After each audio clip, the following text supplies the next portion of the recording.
লাল শাক বেছে ছোট ছোট করে পাতলা পাতলা করে কুচি নিয়েছি।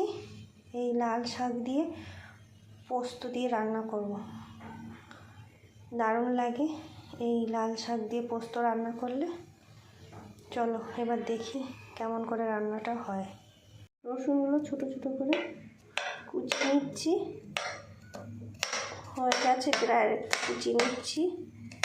এই কুচানো রসুন আর শুকনো লঙ্কা ফোড়ন দিয়ে এই লাল শাকটা রান্না করব। রসুন আর শুকনো লঙ্কা ভাজা হয়ে গেছে, ওই তেলের মধ্যে একটা বাদাম ভেজে নেব।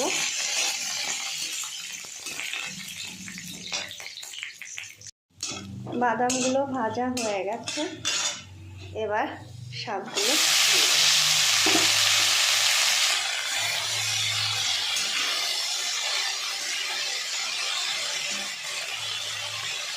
পরিমাণ মতো নুন,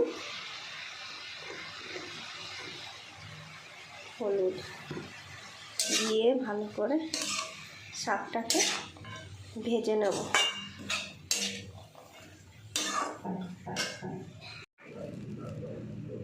পোস্ত বেটে নেব লঙ্কা দিয়ে, ভালো করে মিহি করে বেটে নেব। বাটা পোস্তটা দিয়ে দিলাম।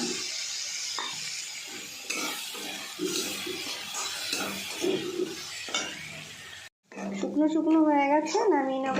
এই রেসিপিটা যদি তোমাদের ভালো লাগে তাহলে লাইক করো, কমেন্টে জানিও আর শেয়ার করে দিও।